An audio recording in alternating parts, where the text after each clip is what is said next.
여러분 안녕하십니까, 진성호입니다. 박근혜 전 대통령의 탄핵 당시를 회상해보면 박 전 대통령은 검찰 수사, 이 소환 조사 이런 것들도 다 헌법재판소 절차가 끝난 뒤 전직 대통령 친분으로 수사를 받았습니다. 그만큼 헌법재판소의 판단은 중요합니다. 자, 그런데 지금 윤석열 대통령의 이 탄핵 심판 심리를 하는 헌법재판소, 지금 여러 가지 의혹들이 드러나고 있습니다. 무엇보다도 공정하게 심판할 수 있느냐입니다. 자, 얼마 전 서영교 더불어민주당 의원과 김영두 헌법재판관이 한 모임에서 나란히 앉아 웃고 있는 사진, 이게 나오면서 지금 헌재의 신뢰도가 흔들리고 있습니다.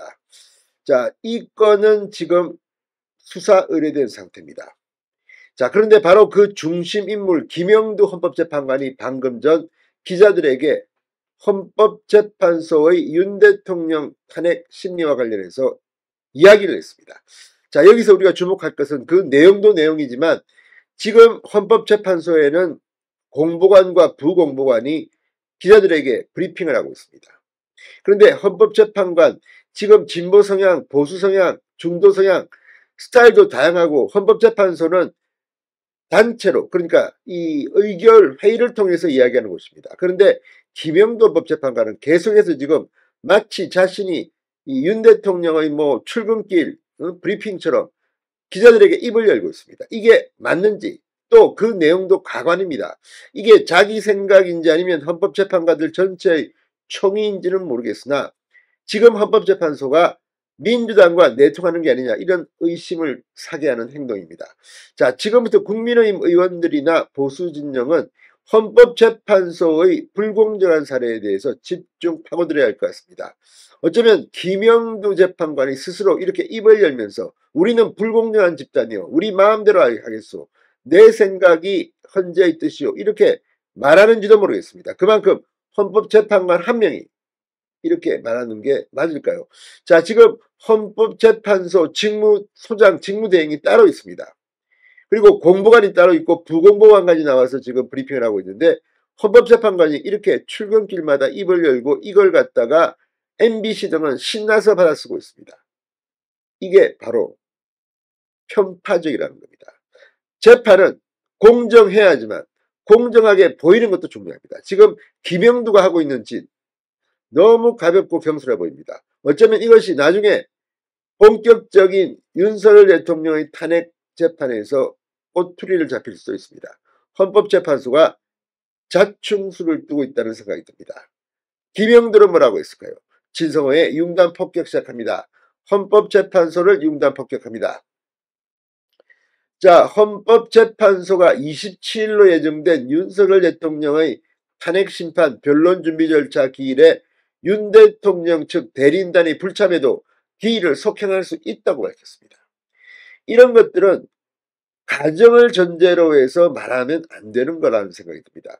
이건 일단 기회를 잡았습니다. 그것도 송달이 됐다고 간주해가지고 지금 윤 대통령한테는 상당히 불리하게 속도를 내고 있습니다. 이재명은 지금 아니 수령을 거부하고 시간을 질질 끄는데도 아무런 제의도 못하고 있는데, 같은 재판인데 윤 대통령은 그래 송달 수령 안 했어? 아이 한거로 해, 대충 넘어가, 빨리빨리 해.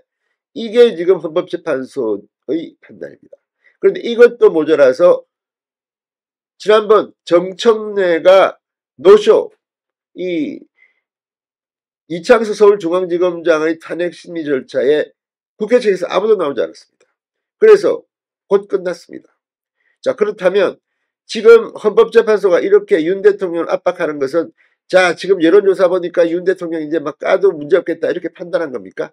헌법재판소가 마녀사냥 여론재판하는 겁니까? 이러니 대한민국이 욕을 먹는 겁니다. 아니, 헌법재판소 재판관이 아니 자기 소신에 따라하면 되는 거지 뭐 정치합니까? 김영들은 지금 이거 끝나면 다음에 뭐 서울시장 출마하려고 그럽니까? 아무튼 얼굴 내밀고 계속 기자들한테 이야기하는 것도 이상합니다. 지금 헌법재판관이 9명 중 6명이 있습니다. 그런데 그중 김영두만이 계속 언론을 타고 있습니다. 아니, 헌법재판소 내에서 이렇게 대변인을 시킨 겁니까? 원래 헌법재판소가 그런 곳이었는지. 지금 헌법재판소장 직무대행은 진보 성향입니다. 자, 김영두 헌법재판관이 방금 전 이 헌법재판소 출근길에 기자들을 만나 변론 준비 절차 기일에 윤 대통령 측이 불출석하면 그대로 종료되는 것이냐는 질문에 주심 재판관들이 알아서 판단할 문제다. 법에 의하면 종료하도록 되어 있는데 기일을 속행하는 게 상당하다고 인정되면 수행할 수 있도록 되어 있다고 답했습니다. 자, 김영두가 지금 이 헌법재판소의 전체 의견을 대변할 수는 없습니다. 본인도 알고 있습니다. 주심 재판관들이 알아서 판단할 문제. 주심 재판관들이라고 했습니다. 주심은 지금 정형식 재판관입니다.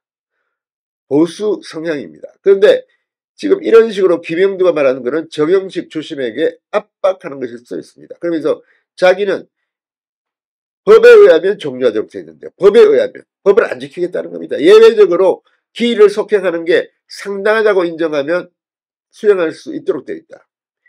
자, 이런 게 바로 김영두가 노리는 것일지도 모릅니다. 윤석열 대통령 측에서 헌법재판소 절차가 다소 빠르다고 말한 데 대해서 지금 처음 듣는 이야기다. 그것을 우리가 논의할 성질은 아니라고 생각한다. 이게 지금 자기가 무슨 소장입니까? 아니면 전체 의견을 대변합니까? 이렇게 입을 놀리는 김영두, 그 뒤에는 서영교가 있는 거 아니냐, 이런 의심도 지금 들고 있습니다. 자, 이 김영두와 민주당의 서영교를 수사 의뢰한 사람이 있습니다. 자, 이정배 서울시 의원이 22일 서울중앙지검에서 김영두 헌법재판관이 탄핵 가결 전날 매우 이례적으로 민간 변호사단체 행사에 참석해 축사를 했고, 이 자리에서 민주당 서영교 의원이 있었다. 서영교 의원은 과거 재판을 청탁한 의혹을 받고 있는 만큼 탄핵 가결 전날 제1야당 중진 의원과 헌법재판관의 만남에 있어서 탄핵 심판 청탁 가능성을 배제할 수 없어 이에 대한 수사를 의뢰했다고 말했습니다. 자리도 바로 옆자리에 앉아서 웃고 있습니다. 자, 이정배 의원은 기자회견에서 헌법재판관이 공식적인 국가기관 행사가 아니라 민간 단체 행사에 참석해 축사까지 한 것은 매우 이례적이고 탄핵 가결이 유력한 상황에서 야당 소속 중진 서영교 의원이 헌법재판관이 축사하는 행사에 참석한 것도 매우 이례적이다. 의혹을 제기했습니다. 서영교 의원은 재판 청탁 범죄를 저지른 적이 있기 때문에 서 의원과 김 재판관이 탄핵 인용을 조건으로 거래를 했을 가능성을 배제할 수 없고, 인용을 조건으로 부당한 이익이 오갔다면 사안에 따라 청탁금지법 위반, 뇌물, 공무 집행방해, 협박, 강요죄에 해당할 가능성이 있다고 고발 취지를 설명했습니다. 다 따라서 헌법재판소의 재판관들은 이런 편파적으로 보일 수 있는 행동은 즉각 중지하는 게 맞습니다. 김영두가 지금 헌재에 먹칠을 하고 있다는 생각이 듭니다. 신성호의 융단 폭격이었습니다. 여러분 감사합니다.